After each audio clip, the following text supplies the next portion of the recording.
Olá, muito bem-vindos a mais um episódio do Varejo na Real, o podcast do vendedor. Eu sou o Cauê Risk, estou aqui com Paulo Rebelo, Luiz Risse, já vamos falar um pouco dele. A ideia de hoje é mergulhar nessa trajetória de quem viveu o varejo por mais de 2 décadas. Ele já passou por empresas como Apple, Fast Shop, Carrefour, Teleanorte, Leroy, Pets, e hoje está no Gimba já há 10 anos. Uma carreira construída enfrentando muitos altos e baixos, muitas vendas, muitas negociações. A gente vai falar muito de varejo aqui. Então, com ele, vamos ver como ele cresceu na carreira. Então, Luiz, muito bem-vindo. Foi muito legal te rever hoje, depois de tantos anos. Nós 3 já trabalhamos juntos na Fast Shop, então uma dessas aqui da sua carreira. Queria que você contasse um pouquinho como que você começou no varejo e aí já faz um pouco dessa linha, dessa apresentação de quem é o Luiz, nosso convidado de hoje. Legal, Cauê. Obrigado. Primeiro, obrigado pelo convite aí, Paulo e Cauê. Muito legal estar aqui com vocês e poder compartilhar a nossa vivência aí no varejo, né? Então, minha vida é varejo, meu sangue é varejo. Eu sempre, acho que desde os 16 anos, trabalhei no varejo. A gente fala assim... Eu acho que tem gente que nasce para o varejo e eu fui uma dessas pessoas, né? E não quero sair do varejo. Então, comecei aí minha trajetória logo na minha maioridade, vamos dizer assim, 18 anos. Eu já comecei trabalhando na Apple, né? Entrei como time de trade marketing, que aí cuidava de toda a parte de visual merchandising das lojas. Quando a Apple chegou no Brasil e tinha aquele estigma de que a Apple não funcionava ou não era compatível, e a gente fazia com que tirasse esses fantasmas da cabeça do consumidor. Principalmente do consumidor e do vendedor, que fazia todo o encantamento com o cliente. Mas isso sem ter uma loja Apple. Na verdade, você fazia esse trabalho lá na ponta, junto a distribuidores, a lojistas. Perfeito, que Paulo. Tinham o mix da Apple. Agora é Fast Shop, né? Fast Shop. Agora a gente tem lojas, né? Especialmente da Apple, que tem aquela confecção, aquele linear da Apple. Antes não existiam essas lojas. Então, nós tínhamos como revendas como Fenac, okay. Como a própria Fast Shop, como outras revendas que tinham um espaço dedicado da Apple, onde criava-se aquela magia e aquele espaço chamado Apple Shop. Perfeito, isso aí. Então, que é o shopping shop, conhecido no varejo. Exatamente. Né? Agora, naquela época, só para entender um pouco o contexto, a Apple já era uma marca desejada ou ainda não? Já era uma marca desejada, Paulo. Porém, aqui no Brasil especificamente, não era conhecida na parte de facilidade. Então, vamos lembrar um pouco mais. Era só o iMac, né? Era só o iMac e também o iPod Classic, né? Que todo mundo lembra. Olha o tempo que estamos falando. iMac a gente fala que e iPod Classic. O mundo ainda era preto e branco. Era, né? Quase isso, viu? A internet tinha grama, era discada. A berrina era toda de grama ainda. Então, assim... Cara, e quando você falava em iPod Classic, as pessoas falavam assim, cara, é um HD. Porque era gigante e... cabia 2.000 músicas, onde que naquela época algum dispositivo caberia 2.000 músicas, né? E você ouvia, naquela época, junto com o iPod, era o Discman. Lembra que era aquele rádio gigante da Sony? Então, assim, é uma revolução que as pessoas gostariam de ter, mas tinha medo que não sabia mexer. Então, nosso papel era fazer com que as pessoas aprendessem, curtissem a Apple e adquirirem os produtos junto, claro, nas lojas e vendas aí para ser oficiais. E aí dali você foi para... o maior distribuidor, carreira, né? Provavelmente o maior distribuidor. A época era a Fast Shop já, Era a Fast Shop e a Fenac, né? Que era gigante no varejo nessa época. Era super representativo. Exatamente. E aí você pulou para Fast Shop. Isso. E aí logo em seguida a gente conseguiu fazer um bom trabalho nesse cenário. E aí, graças ao trabalho e à coletividade de toda a equipe, a Fast Shop me chamou para trabalhar, porque iria inaugurar a loja chamada APR, né? Que seriam Apple Premier Reseller. Então, seriam lojas específicas da Apple, com todo o padrão de Apple, porém, a administração sendo feita por outra empresa. E aí, no caso, a Fast Shop foi a pioneira disso e inaugurou a primeira loja, que foi no Shopping Iguatemi, que foi um sucesso de vendas. Foi animal. Foi animal. Eu lembro que na inauguração, assim, foi vários artistas e fazia fila para entrar na loja. Fila. foi uma loucura. Principalmente lançamentos do iPhone. Principalmente. Lançamento de iPhone era uma loucura. Tinha que fazer aqueles guardador de fila, contratar segurança, cortina preta, e vocês já inauguraram, vocês sabem muito bem. E aí é legal dizer para os nossos ouvintes, para quem está nos assistindo, é que aí o Luiz foi o primeiro a entrar na Fast Shop de nós três. Depois eu entrei, depois o Paulo entrou, e nós trabalhamos juntos nesse projeto da H2U, e aí reformamos loja, já era uma outra fase, né? Reformamos a loja da Paulista, do Iguatemi, abrimos Higienópolis, aí cada um no seu momento aqui, né? E aí teve muitas atualizações bacanas, né? E aí entrei como vendedor, tá? Porque eu já tinha esse know-how de conhecimento técnico, e aí era criar habilidade, e isso a Fast Shop me deu como oportunidade, criar habilidade como vendedor, né? Sair da zona de conforto de montar a loja, treinar e agora atender de fato o público final. E aí eu acho que foi o start para minha carreira, assim. Tive pessoas como vocês também que me ajudaram muito como gestores.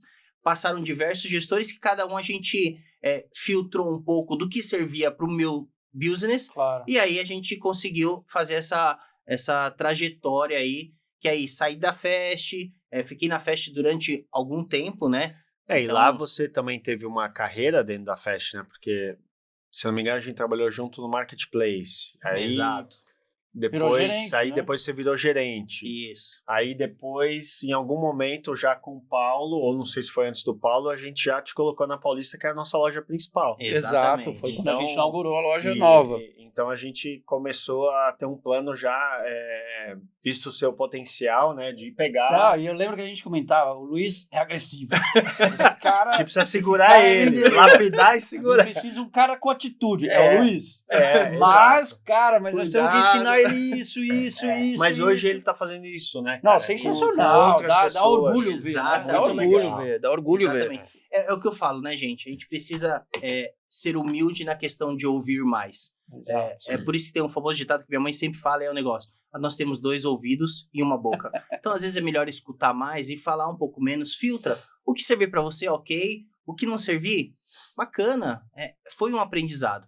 E aí a Fast me deu muita oportunidade com relação a isso, de virar um subgerente, de posteriormente ir para uma gerência e depois até mesmo cuidar de lojas próprias da Fast Shop, da própria Fast. Da própria Fast. Né? Então eu fiz inauguração de 3 lojas da Fast, onde fui para o interior inaugurar loja.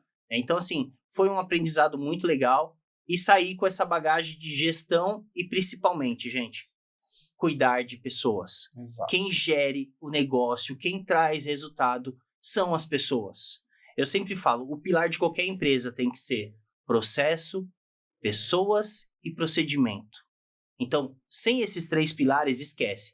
Um vai ficar batendo cabeça com o outro, mas a pessoa é o que gera o resultado, ela tem que estar muito bem assistida através dos processos, e o procedimento é como ela vai fazer isso no dia a dia. Então, isso eu acho que é o principal alicerce de qualquer funcionário, tá, gente? Eu digo da alta gestão até a gestão operacional, piso de loja, tem que ter esse alicerce, né, gente? E eu acho que ouvindo enquanto a gente vai navegando na sua trajetória depois da Fast, né, mas já te conhecendo, né, que a gente conhece bem, acho que tem algo que você tem que, nem todo vendedor que vira subgerente, que vira gerente, que vira regional, que vira key account, como você atua até hoje, que vira empresário, depois você fala sobre isso. Legal. Tem essa vontade de estar no chão de loja e ensinar. Porque não adianta falar, eu gosto de gente, quero gerir pessoas, exato, e não tá ali, quando se fala de varejo, não tá ali no piso ajudando, ensinando, ouvindo, dando coaching, dando feedback. Isso você fez muitas vezes, né?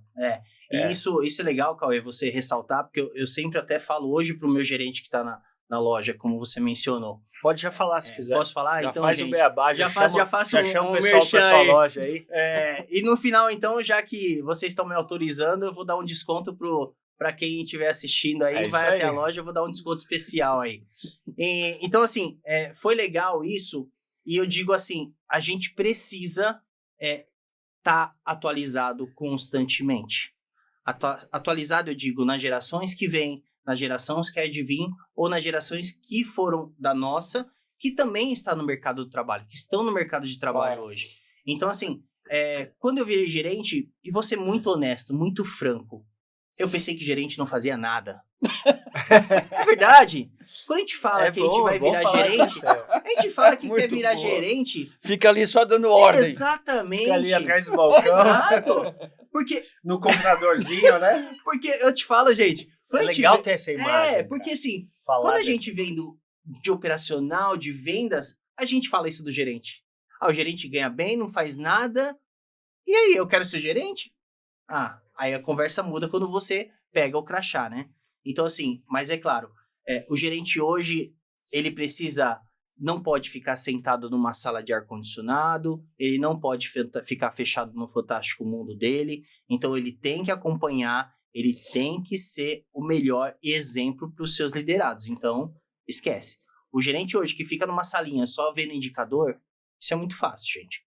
Então, eu acho que isso que facilitou e fez com que eu crescesse ainda mais, aprender com as pessoas, né? Agora, você chegou a essa conclusão porque você tinha um objetivo claro de, quero me aperfeiçoar, quero crescer, né? Você tinha esse pré-julgamento sobre a questão do gerente e você foi atrás e falou, eu não quero ficar só como vendedor. Então, você foi aprendendo em cada uma das funções que você teve, das responsabilidades, e quando você sentou na cadeira do gerente, com certeza essa imagem mudou completamente. Você falou, opa, eu estava pré-julgando a posição de um gerente, de um líder, e agora que eu estou sentado aqui, eu estou vendo, não, existe também uma série de coisas que eu preciso aprender, né? Eu preciso ter soft skills, hard skills, eu preciso saber delegar, eu preciso saber ensinar, eu preciso melhorar minha escuta, né? Por quê? Porque agora eu tenho um time. Exatamente. Antes você era sozinho. O objetivo era seu, você se autodesenvolvia, você questionava se ia bater o método ou não, mas agora você tem um time. Como foi essa transição para você? Paulo, eu acho assim, até por essa experiência, quando a gente está no piso de loja, e aí tem aquele famoso ditado, a gente tem um olhar de galinha, né? Que é o olhar que só fica embaixo. Eu não consigo ter a visão macro do negócio. E quando eu tenho um momento de gestão, eu preciso olhar para esse lado macro. Então, eu preciso olhar de cima para baixo. Então, a minha visão fica muito mais ampla. E aí, de fato, eu preciso olhar... Quando eu estou no piso de loja, eu preciso vender. Quando eu estou lá em cima, eu preciso olhar KPIs. Quais são os indicadores que vai me trazer o resultado? Não é só ter os indicadores, mas qual que vai te trazer resultado? Para você gastar energia... Você vai gastar 80% da sua energia. Exatamente. Qual que é o seu Pareto? Porque eu preciso gastar energia com aquilo que vai me dar resultado. Então, não adianta. Eu não posso tratar todos os vendedores da mesma forma. Então, essa visão estratégica do negócio de gestão, a gente não tem no piso de loja. Então, quando a gente sobe e a gente vê assim, opa, peraí, o jogo mudou. Agora eu sou cobrado. Antigamente eu não era cobrado. Agora eu sou cobrado por todos. E o que eu vou fazer para todos dar o resultado? Então aí você começa a ter essa visão mais macro, né, Paulo? Agora, uma coisa assim que eu tenho, e a gente tem comentado isso de maneira recorrente, é aquela questão, beleza, no chão da loja, tá lá, tá o vendedor, tá o gerente da loja, volta e meia aparece o regional e raramente aparece o diretor, ou o CEO, ou o C-level, o presidente.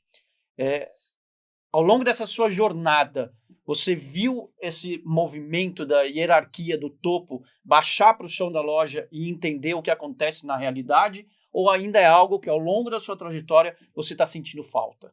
Tirando quando era a gente que ia e a gente fazia o lá nosso o tempo trabalho. inteiro, né? Na verdade, a galera reclamava da gente que a gente não estava no escritório. Eu ia falar assim, tem exceções, né? Tem exceções.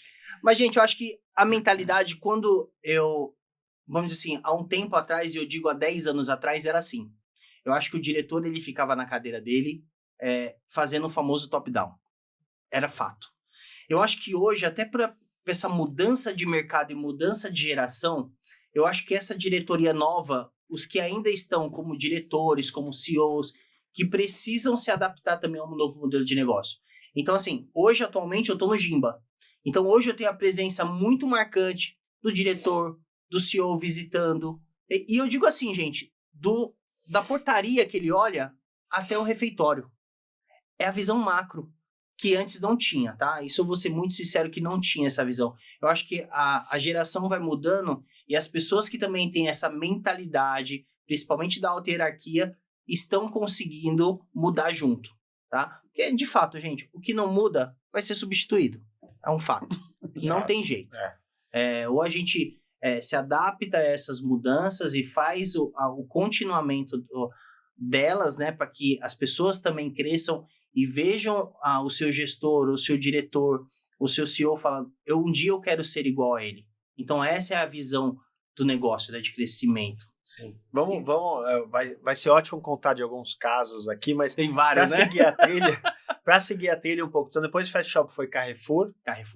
E aí como que foi? Então você já tinha inaugurado algumas lojas na Fast, aí você foi pro Carrefour em qual função, fazer o quê? Conta um pouquinho. Depois Teleanorte, Leroy, até Pets, que aí a gente continua te bombardeando. Legal, aqui. Vamos lá. Tô aqui para isso. O Carrefour foi uma coisa muito tranquila, tá? Eu digo tranquila no sentido que eu amo trabalhar com pessoas. Então, o Carrefour é aquele self-service, né? Que a pessoa vai, pega, paga, vai embora. Então, o que eu preciso ter é um sorriso no rosto, uma loja muito organizada, muito limpa, abastecida para que o cliente ele tenha essa percepção e essa experiência de uma compra. Eu entrei no Carrefour para cuidar das lojas Express, que era um formato novo que estava chegando no Brasil, um formato de mercado de conveniência, um mercado de proximidade. Exato. Então, isso foi legal porque uma loja mais compacta eu já estava acostumado. Então, você tem maior proximidade com os moradores da região. Então, isso que faz você ter mais conhecimento da sua vizinhança. Gera um bom relacionamento. Exato. Né? Agora, olhando na parte de gestão, o que eu aprendi muito no Carrefour, gente? A parte de compras. Qual que é o mix ideal para aquela loja? Qual que é o cluster daquela loja? O que, de fato, eu não posso colocar todos os produtos em todas as lojas com o mesmo preço. A gente tem essa sabedoria de que a gente precisa entender o vizinho, precisa entender a loja e precisa entender o que você vai atender. Para, de fato, a gente conseguir ter essa jogada e conseguir atender o público aí. Então, foi muito bacana. Já deu para entender o que foi o próximo passo da sua escola, né? Exato, a escola da vida aí, né? Exato. Do supply, da segmentação, do mix de produto. E aonde entrava a tecnologia nisso? Você já tinha acesso a uma tecnologia forte para te dar o embasamento da tomada de decisão? Ou tinha muito ainda de feeling e conversando lá no chão da loja, entendendo, tem bastante gente vindo procurar alface americana e a gente não tem isso no mix ainda, então precisávamos ter esse mix. Como que era um pouco essa análise das informações e que informações chegavam para você? Chegavam via o cliente, chegavam via o vendedor ou chegava estruturado ou desestruturado da central, de um banco de dados e você tinha que analisar? Legal, Paulo. A gente tinha duas ferramentas, tá? A primeira ferramenta, que é a ferramenta empresarial, que a gente fala do Carrefour. Então, nós tínhamos contato direto com o comprador e existiam algumas ferramentas como quais são os lugares quentes. Então, a gente tinha beacons na loja que tinha o fluxo da loja, onde que eram os corredores mais quentes e tal, até para a gente poder entender qual que era o fluxo do cliente na loja. Com relação a produto, isso é uma coisa muito específica que é do diário ali com o cliente, sabe? De você ouvir e você passar a reportar isso aos compradores, que é muito difícil, de fato. Cada bairro, cada região tem a sua particularidade. Então, tem o seu núcleo. A gente olhava muito pela questão de idade, de padrão ali de público da sua região. Então, se você tá numa loja, vou dar um exemplo, na Vila Madalena, e ela funciona 24 horas, o seu core vai ser bebida, principalmente à noite. De dia você vai atender os moradores, mas de noite o seu foco é bebida. Então você tem que ter uma variedade boa, bebida gelada, que a pessoa vai para pegar e beber, entendeu? Então você tem essas particularidades. Mas de fato, nós tínhamos essa via de mão dupla para que nós passássemos a informação para o pessoal do time de compras do Carrefour, para que fizesse uma compra dedicada para aquela loja, para aquele cluster de loja, e também a gente tinha, com relação à tecnologia, quais são as áreas quentes da loja, principalmente, a gente tinha uma coisa muito legal, que é o fluxo de abastecimento automático. Então, eu fazia uma parametrização de quantos cabiam na gôndola, quantos produtos cabiam na gôndola, e assim que a gôndola diminuísse 20% a 30%, ele já disparava um pedido automático. Então, isso era interessante porque a gente via que nunca ficava a prateleira furada, que a catástrofe de todo o negócio, né, gente? Exatamente. Legal, boa. E Teleanorte? Teleanorte. Cara, Teleanorte foi um desafio. quando a gente fala assim, a gente passa de Você foi para fazer o quê? Gerenciar uma loja? eletroeletrônico, passa para supermercado, alimentício, e aí vai para material de construção. Mas vamos lá, que negócio, que é do varejo. Exato. O produto muda, mas o conceito é o mesmo. Exatamente. Esse é um ponto muito importante, porque não importa se você está no varejo de serviço, no varejo de produto, Exato. não importa o produto que você esteja isso aí, vendendo ou o serviço que esteja oferecendo. É fazer o básico. Exato. E eu imagino que você vai Bem entrar feito. nisso bem feito. Porque daí não importa se eu estou vendendo um copo, se eu estou vendendo um serviço de internet, né? O que importa é, em cima de todo esse seu aprendizado, como que você chega para o próximo desafio. O que você vai trazer de legal e o que você vai falar, puta, eu não posso errar de novo nisso. Né? A partir de agora, é só acertar naquilo que eu errei lá atrás. Você não vai cometer o erro várias vezes. Né? Então, é importante esse seu ponto, porque eu também concordo plenamente. Né? E eu espero que as pessoas que estejam ouvindo e vendo a gente também entendam. Não tem problema você pular do ramo alimentício e depois vender produto na Casa Bahia. Exato. Não existe esse problema. Se você levar uma base importante de como atender o cliente, das habilidades que você precisa ter, conhecimento do produto, que é fundamental. Isso você vai aprender. Né? Exato. Conhecimento do produto você Exatamente. vai aprender. Qualquer segmento. lugar. E é o que eu falo, né, gente? É o que a gente começou falando e eu vou terminar falando isso. A gente precisa querer. Querer aprender, querer todo dia se motivar a fazer algo novo. Você acabou de dar um exemplo, né? Já pulando para a franquia, né? Da sua loja. Ele falou, mantive 2 pessoas. Aí você conta melhor. Mantive Legal. 2 pessoas da equipe. Falei, quantas pessoas tinha na equipe? 6. Ah, tá. Então, aí você reveza com a sua esposa para ir e tal. Você está fazendo um sistema bem legal de gestão de varejo. E aí você pôs um gerente de sua confiança. Exatamente. Que é o que a gente falou. Você vai ter o gerente da sua loja, precisa ser de confiança. Claro. E precisa ter humildade para aprender o que for necessário, porque ele veio de outro mercado, né? Ele está vendendo ursinho e veio do ramo de alimentos. Ramo de alimentos, Exatamente. de distribuição. Então é um negócio novo, né? E foi o que a gente comentou, né, Cauê?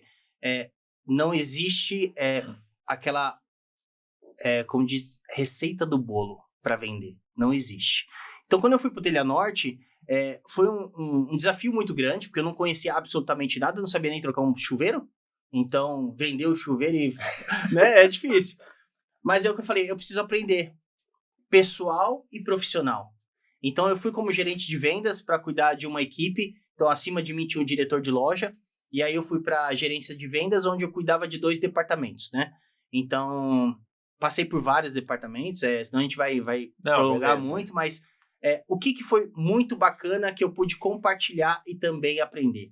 O compartilhar o que eu vou levar de experiência para o meu cliente que ele tá naquele momento de realização de um sonho. Exato. Que tem várias famílias ali dentro, ou está construindo uma casa, ou até mesmo se separou e está construindo uma outra residência. Está reformando. Exatamente. Eu mexo com várias emoções ali dentro.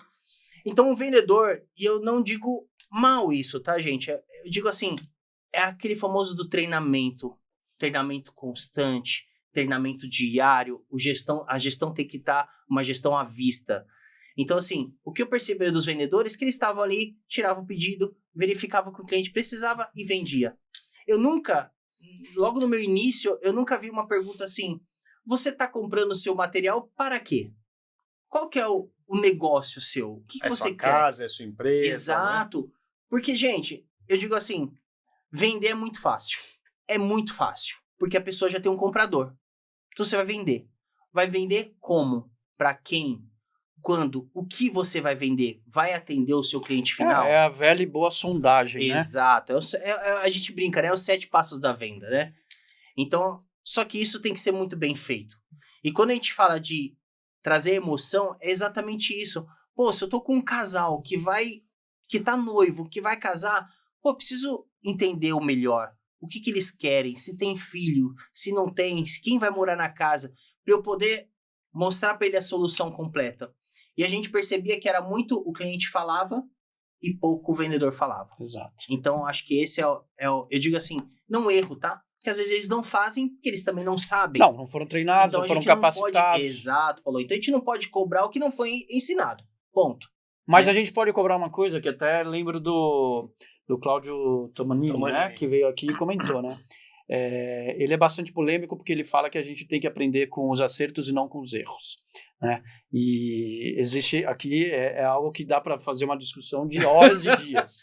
É verdade. Eu não necessariamente... Quem não viu, assista esse episódio. Exatamente. Cláudio Tomanini, que fala lá da controvérsia. Tem o que livro ele... Gestão de Vendas 5.0, dá uma olhada, tem bastante conteúdo. Eu, particularmente, acho que você aprende com os dois. Né? Tem que aprender com os dois o tempo inteiro. Exato. Né? E aí o que acontece se você vai numa loja e o vendedor, o exemplo que você está dando, é um casal que conseguiu juntar uma graninha, está indo numa loja de material de construção para realizar o tal sonho, e o vendedor fica estático, né? Parado, sem emoção, tirando o pedido, você acaba com qualquer experiência positiva. Fora que vendeu metade do que poderia. Exatamente. Com qualquer experiência. Porque cadê as soluções completas? Né? Põe uma luzinha de LED ali perto do chuveiro, não é? Põe uma marandela ali no aparador da cama. Tem tanta coisa para você melhorar essa experiência. E aí, o que eu quero colocar com relação ao Cláudio é a questão o vendedor também não pode ficar esperando que a empresa vá dizer para ele o que ele tem que fazer. O vendedor também tem que ser um autodidata, vamos dizer assim. Ele tem que buscar esse conhecimento. Ele tem acesso hoje a vídeos no YouTube, ele tem acesso a TikTok, ele tem acesso a uma quantidade infinita de informação para começar a trabalhar com a própria iniciativa e não só esperar a empresa. Porque a gente tem muito, e a gente viu, e a gente sabe, né? No varejo você tem que estar o tempo inteiro ensinando e estar ali ao lado. Mas, vamos lá, vai, galera. Começa também a tentar buscar algo sem ter que o seu líder ou a empresa estar o tempo inteiro. Porque daí tem gente que vai falar assim, mas não me ensinaram. E eu entendo o seu ponto, até para fazer, acho que um panorama global aqui. São poucas empresas que vão deixar um clima tão agradável de feedback, de coaching, de estar ali treinando sempre. São poucas. Então, se você depender, aí você tem que entrar nessas poucas. Se você não tiver essas poucas, você vai ter que correr atrás. E é um jeito e não adianta reclamar, né? Assim, porque a vida é de ação. Você sempre vai culpar os outros. A vida é de tomar responsabilidade. E sair da mediocridade. E mediocridade aqui é você estar na média. Na média, perfeito. Né? Você tem que sair dessa mediocridade. E a empresa vai contribuir, mas você também tem que fazer o seu papel. Exato. É só um ponto que eu queria colocar aí, mas segue aí. Não, mas tá super certo, eu concordo plenamente. Mas é aquele famoso ditado, né? Acho que 4 mãos trabalham melhor que 2, 6 mãos trabalham melhor que 4. Então, se a gente pode estar mais próximo do time, por que também não? Claro. Né? Então, por isso que eu também gostaria de uma discussão dessa, porque eu acho, sim, que se a gente não ensina, a gente não pode cobrar. É a mesma coisa, nosso filho não aprendeu a andar sozinho. Se a gente não tivesse empurrado, vai cair, vai levantar, e é isso. A vida é um ensinamento. Mas concordo plenamente com você, gente. Boa, mas os dois lados são válidos. Complementares. Mas é legal essa discussão. Exato. E aí, Leroy, então. Vamos para Leroy agora. Como é que foi a sua experiência lá? Mas segue no mesmo ramo. Trianorte, Leroy, eu conheço bastante Leroy também. A Leroy, eu digo que tem um diferencial. Eu não digo positivo ou negativo, tá, gente? Vamos colocar os parênteses. Claro. As empresas, mas eu acho que tem... são duas vertentes diferentes, que às vezes as pessoas falam que é a mesma coisa e não é. Quando a gente fala Trianorte, a Trianorte é mais voltada para um material básico, um material bruto, construção. Né? Então tem a Trianorte Pro, né? Que é mais aquela parte de bruto mesmo, de início de obra. Quando a gente fala Leroy, a Leroy ela tem um diferencial, que ela é chamada por bricolagem. Então eu tenho desde o material básico até uma decoração. Sim. Então se eu quero ter uma jardinagem, se eu quero ter, de repente, produtos para piscina, eu saio um pouco fora da caixa do aspecto de chão de casa, vamos dizer assim. Você entra na Leroy, você monta a sua casa inteira. Você monta a sua casa inteira e decora. Né? E decora. Então, essa é a diferença. E aí você vai ter nos gatilhos de, que legal, você começa a conversar com o arquiteto, que tem uma outra visão de negócio, que você pode também usar essa visão de negócio para os clientes que vão te atender, mas o business é o mesmo, tá, gente? O que muda só é a parte de mix de produto, vamos dizer assim. Assim, eu fiquei quase 3 anos na Leroy e eu posso dizer que tem 2 diferenciais absurdos com relação às outras empresas no mesmo segmento de construção. Primeiro é a preocupação com o cliente, com o atendimento. Eles realmente se preocupam, né, com a questão do NPS, com a questão de dar uma excelente experiência para o cliente que está ali. E a outra coisa tudo ali é cientificamente estudado.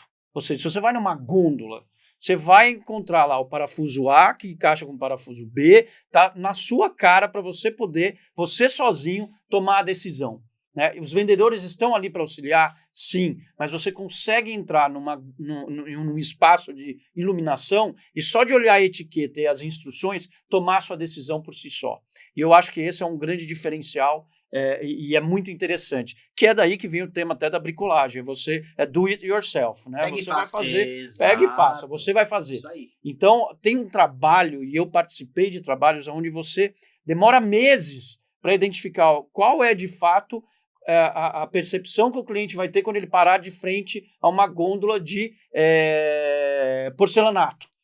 Então você tem que explicar para ele, olha, esses são os tipos de porcelanato, você vai precisar desse tipo de, qual é rejunte, ele encaixa, ele tem essa metragem, você vai precisar comprar, você sai de lá e se você parar para pensar e entrar na loja com a intenção de aprender, você consegue sair de lá e montar a sua própria casa. Exatamente. E até é muito legal que e você não vê isso em outros lugares. Lá, né, Paulo? Tem tudo. Inclusive lá tem curso. Tem se tudo. Você quer aprender, é o que eu falo, gente. A gente só fica hoje sem informação se a gente quer. Se a gente quer. Tá, isso o próprio cliente pode se inscrever para um curso. Tem cursos lá, tem palestras, é muito bacana, gente. Na Trilha Norte também tem, tá? Então, vamos... Sim. Se tornou algo bem... Precisa ser. E se comum, uma não faz, a outra vai copiar, até para não ficar fora do mercado, né, gente? Exato. Eu até diria, se tornou algo bem comum, né, os cursos para você ajudar a educar o cliente e explicar um pouco como que você conduz a experiência e reter o cliente dentro da loja, etc. Mas no fundo também, se isso não é percebido pelo cliente, não adianta nada. Não adianta, exato. Mas... Não adianta, é o que eu falo, não adianta ter uma loja bonita se as pessoas não estão preparadas. Agora, Luiz, o tempo está correndo aqui. Vambora. Né? E temos um pouquinho mais ainda. Só tem mais a Pets, e aí você quer fazer uma de carreira agora? Quer fazer Não, eu acho que a gente, em cima dessa questão aí da Pets, que você está seguindo, começar a entrar um pouquinho mais. Tem 2 temas que eu gostaria de entrar com você ainda. Vambora. Que é a questão da tecnologia hoje, desde quando você começou no varejo, o que você encontra hoje de apoio na tecnologia e até de desafio para a sua equipe entender que a tecnologia veio para auxiliar, e principalmente entrando agora na inteligência artificial, né? E toda a questão da questão da experiência do cliente, porque você começou numa Apple, onde a experiência é tudo, né? O produto é em segundo plano. Exato. Né? A experiência é o primeiro, o produto é a hora que você já, vamos lá, eu quero porque ele vai entregar isso tudo que eu estou querendo. Exato. Né? E hoje você passou, tem toda essa carreira, e você tem hoje a sua loja, você é empreendedor, também está como Key Account do Giba, como essa experiência foi migrando ao longo do tempo e como essa tecnologia foi te auxiliando ou até te desafiando ao longo do tempo. Porque a gente tem 5 minutos aí, embora eu queria ficar mais uma hora. Tempo voa aqui. Gente, a tecnologia, eu sempre falo, ela sempre ajuda, tá? Se a gente usar ela, bem usada. Ponto. Mas você precisa se aperfeiçoar nela. Então, desde a Apple, passando por todas as empresas, a gente veio a revolução da internet, que veio muito forte, das redes sociais, que antigamente a gente usava o Messenger ou o Facebook, e a gente achava que era mil maravilhas. Ninguém imaginaria que teria uma inteligência artificial hoje, um chat GPT, onde você coloca qualquer coisa, até um exame médico, o chat GPT, você não sabe se é homem ou se é mulher, mas ele vai te dar o resultado. Ponto. É um fato. E aí, olhando para isso, pro varejo, gente, eu digo assim, é uma facilidade, mas ao mesmo tempo é um aprendizado para que você mude. Então, hoje eu digo, até nas minhas lojas, na minha loja que eu tenho agora e nas lojas que eu trabalhei, eu digo assim, a gente precisa usar a tecnologia a nosso favor. E quais são as ferramentas de tecnologia? Primeiro, qual que é a tecnologia que vai atender o cliente final? E qual que é a tecnologia que vai fazer você crescer dentro do seu negócio? Até porque você tem que torná-lo rentável. Exatamente. E sustentável. Exatamente. Então, o final da linha é o que vai contar para o seu negócio ficar aberto ou então você encerrar. Então, eu vejo a tecnologia com um formato muito gigante, mas ao mesmo tempo de muito aprendizado que a gente precisa estar constantemente atrás disso. Hoje eu falo eu falo meus meninos da loja, mas eu digo assim de uma forma carinhosa. Vocês precisam fomentar as redes sociais. Hoje a gente sempre fala, se a gente ficar esperando o cliente na nossa loja, esquece, vai morrer. Porque hoje eu tenho o Mercado Livre, eu tenho a Amazon, eu tenho diversos players aí da internet que o que você quiser comprar, ele vai te vender. Tem os chineses entrando Tem os chineses forte agora. Então assim, o que você... E hoje tudo é da China, né? Venhamos e combinamos. Então assim, tudo você consegue pelo clique do dedo. Então hoje, além de você se locomover até o shopping, gasta com estacionamento, é o trânsito de São Paulo, das grandes metrópoles que estão horríveis. Então assim, a galera pensa 2 vezes. Então, eu tenho que fazer com que esses clientes vão até a minha loja e falem assim, lá eu vou ter a experiência que eu gostaria. Exato. Então, é usar o TikTok. Gente, se a gente ficar esperando o cliente vir na loja, mais uma vez eu falo, nada vai acontecer. Usem as redes sociais, usem. Às vezes eu falo assim, você precisa publicar 17 stories num dia para um só vingar. Faça.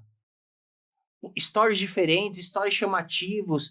Peguem memes das redes sociais, utilizem para o seu negócio, que isso viraliza. Não tem jeito, gente. É o que vai trazer o resultado, são as visualizações, os engajamentos, e hoje a gente tem que já usar as redes sociais para fazer isso acontecer. E aí você garante a melhor experiência quando ele entra, né? Porque ele já entra sabendo do produto que ele quer, ou tendo uma ideia. Você tem que dar a melhor experiência para ele fechar a venda. Que é o que a Apple faz, né? Exato. Ninguém vai numa loja da Apple sem conhecer um iPhone. Exato. E hoje, puxando a sardinha um pouco pro meu lado, já que vocês autorizaram, não tem jeito. Hoje, eu com a minha esposa... Fala o nome da loja. Posso falar? Então claro. Tá bom. Tava só esperando vocês autorizarem. Fala o nome da loja. Pode falar. E hoje, audiência. E hoje, assim, com a experiência que eu tenho, eu, juntamente com a minha mulher, que também trabalha no varejo, então a gente tem esse business muito forte do varejo.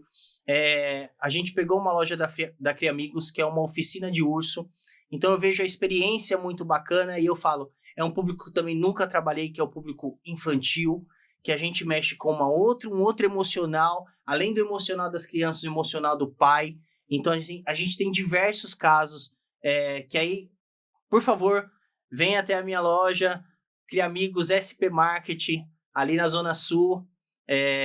Vai ser muito legal a experiência com o seu filho, com os seus tios, com os seus pais. Eu digo assim, a gente não atende só criança, a gente atende o ser humano.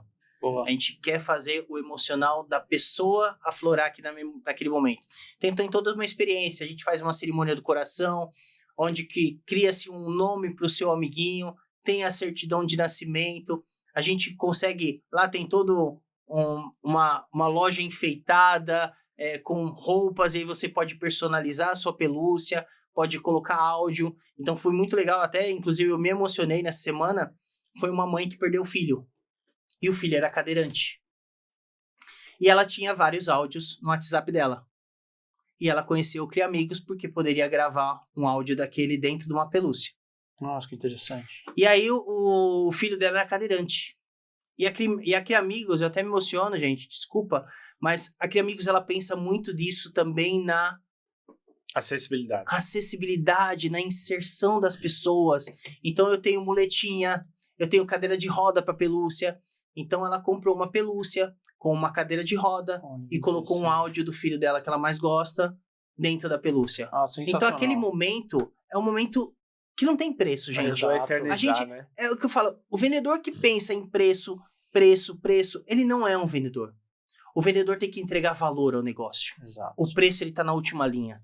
É o que eu falo, Coca tem aqui, tem no boteco da esquina e tem no aeroporto. Por que no aeroporto a Coca custa R$20 e no boteco custa 5? É valor ao negócio. Então, eu falo muito isso para os meus meninos lá da loja.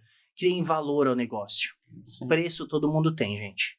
Então, e também fica aí, para quem estiver escutando aí o podcast, e na loja do Criamigos SP Market tem 10% de desconto em qualquer produto da loja. Só se for esse mês. Só se for esse mês.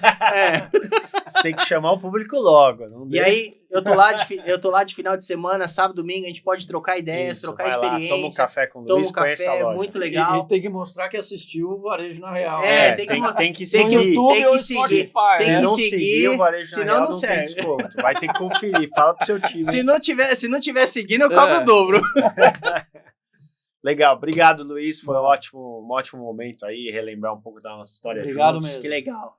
Obrigado mesmo. E compartilhar com a turma, com todo mundo que a gente está impactando do varejo, amantes do varejo, pessoas que estão dentro, estão fora, estão mais no marketing, mais no trade, mas que acompanham e possam saber mais da sua trajetória e desse papo. Exato, obrigado mesmo, foi show.